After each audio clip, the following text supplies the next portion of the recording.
స్వామికి భక్తుడికి మధ్య జరిగిన సంభాషణ వినండి. ఇది మన కోసమే అన్నట్టు అనిపించింది. మోహన్వాణి శ్రోతలందరికీ హృదయపూర్వక ధన్యవాదాలు. నా ఆధ్యాత్మిక బంధువులందరికీ ప్రేమపూర్వక నమస్కారాలు. ఒక భక్తుడు స్వామి దగ్గరికి వెళ్తాడు. వెళ్ళంగానే స్వామి ఆ భక్తుడిని చూసి ఇలా అంటున్నాడు, ఏంటయ్యా ఇలా వచ్చావు, అది కూడా ఇంత చలిలో?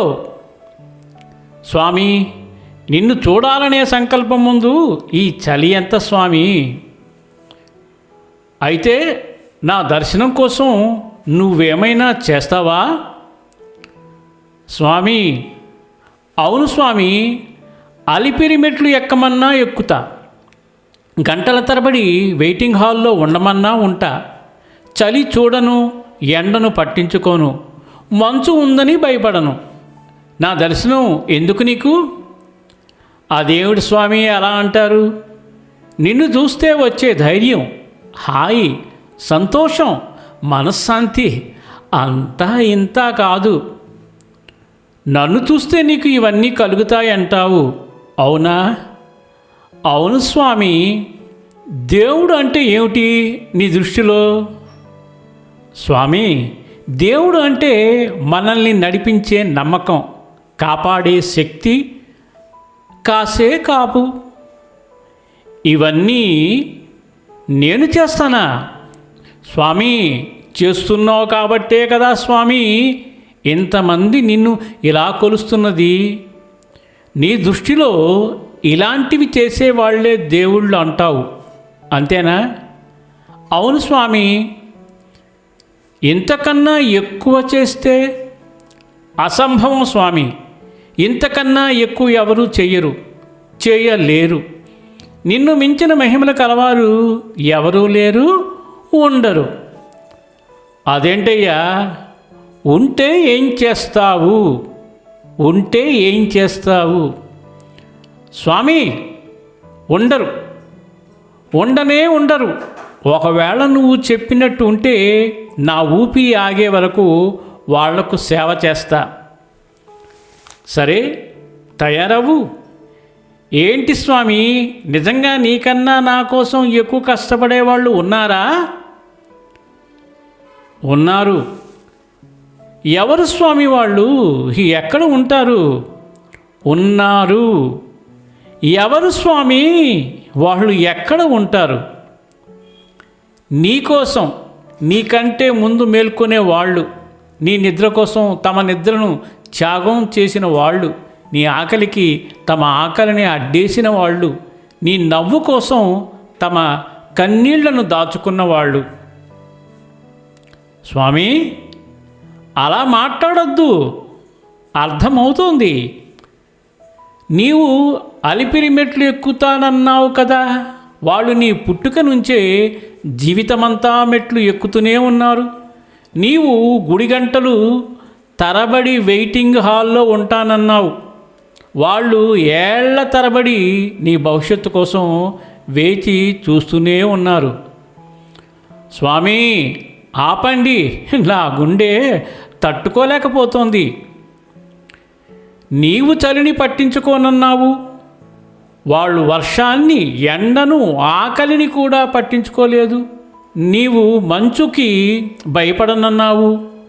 వాళ్ళు అప్పుల్ని, అవమానాల్ని, ఒంటరితనాన్ని చూసి భయపడలేదు. స్వామి, వాళ్ళేనా? అవును. నిన్ను భవిష్యత్తులా చూసిన వాళ్ళు, నీ విజయంలో దేవుణ్ణి చూసిన వాళ్ళు, నీ ఓటమిలో కూడా నిన్ను వదలని వాళ్ళు. వాళ్ళు ఎవరో కాదు, మా అమ్మా నాన్న కదా స్వామి. నువ్వు నా కోసం వచ్చావు, కానీ నిన్ను నా దగ్గరకు నడిపించింది వాళ్ళే. నన్ను చూసి ధైర్యం వస్తుందన్నావు, నీకు ధైర్యం నేర్పింది వాళ్ళే. స్వామి, ఇక నా సేవ అక్కడే, నా ఊపిరి ఆగే వరకు ఆ ఇద్దరికీ సేవకే పరిమితం. ఎప్పుడైతే నీ తల్లిదండ్రులను నాకన్నా ఎక్కువగా గౌరవించి పూజిస్తావో అప్పుడే నువ్వు నన్ను పూర్తిగా దర్శించినట్టు. అంతవరకు నువ్వెన్నిసార్లు మెట్లెక్కినా, ఎన్ని ముడుపులు కట్టినా, నా హుండీలోకి ఎన్ని డబ్బులు వేసినా, నా కోసం నీ తల నీలాలిచ్చినా, నా తలకు బంగారు కిరీటం పెట్టినా అవన్నీ వేస్ట్. వచ్చి నా దర్శనం చేసుకుని 2-3 వీడియోలు చేసి అవి సోషల్ మీడియాలో పోస్ట్ చేసి వైరల్ అవుతావు తప్ప లైఫ్లో సక్సెస్ అవ్వవు. నీ తల్లిదండ్రుల కళ్ళల్లో హాయిగా నిద్ర వస్తే అది నీ మొదటి విజయం. వాళ్ళ ఒంటికి మెదడుకి రోగాలు లేకుండా వాళ్ళ ముఖంలో భయం తగ్గితే అదే నీ నిజమైన విజయం. వాళ్ళ బాధ్యతలు కొన్ని నీ భుజాన వేసుకో. నన్ను పూజించడం అంటే పూలు కొబ్బరికాయలు ఇచ్చి కాదు. మీ అమ్మ అలిసినప్పుడు ఒక గ్లాసుడు నీళ్లు ఇవ్వడం, మీ నాన్న మౌనంగా కూర్చున్నప్పుడు కారణం అడగకుండా పక్కన కూర్చోవడం. నువ్వు నా కోసం వ్రతాలు చేస్తే ఆకాశం నుంచి నేను చూడగలను, కానీ వాళ్ళ కోసం నువ్వు ఒక్కసారి త్యాగం చేసి చూడు. నేనే నీ ఇంటికొచ్చి కూర్చుంటాను. నా గుడిలో నువ్వు భక్తుడిగా కాదు, మీ ఇంట్లో మీ అమ్మా నాన్నలకు సేవ చేసే అర్చకుడిగా ఉండిపోతా. అందుకే గుర్తుంచుకో, నా కాళ్ళ దగ్గర పువ్వులు కాదు, మీ తల్లిదండ్రుల చేతుల్లో నేనున్నాననే భరోసా పెట్టు. నీ జీవితంలో మీ అమ్మ నవ్వితే నేను నవ్వినట్టే, మీ నాన్న గర్వపడితే నేను ఆశీర్వదించినట్టే. 24 గంటలు నిన్ను చూస్తూ బతికేస్తారు వాళ్ళు. అలాంటి వాళ్ళ కోసం నువ్వెంత చేసినా తక్కువే. మా అమ్మ ఒకళ్ళ మాత ఎప్పుడూ నా పక్కనే ఉంటుంది. బిడ్డ ఏం తిన్నాడో, ఏం చేస్తున్నాడో, ఎలా ఉన్నాడో అని.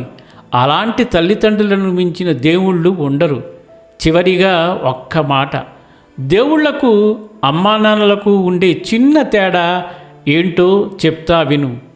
పడిపోయాక పట్టుకునేవాళ్ళు దేవుళ్ళు, పడిపోకుండా పట్టుకునేవాళ్ళు తల్లిదండ్రులు. వాళ్ళని మించిన దేవుళ్ళు లేరు. చాలా చాలా అద్భుతమైన విషయం అండి. నాకు ఆన్లైన్లో దొరికింది.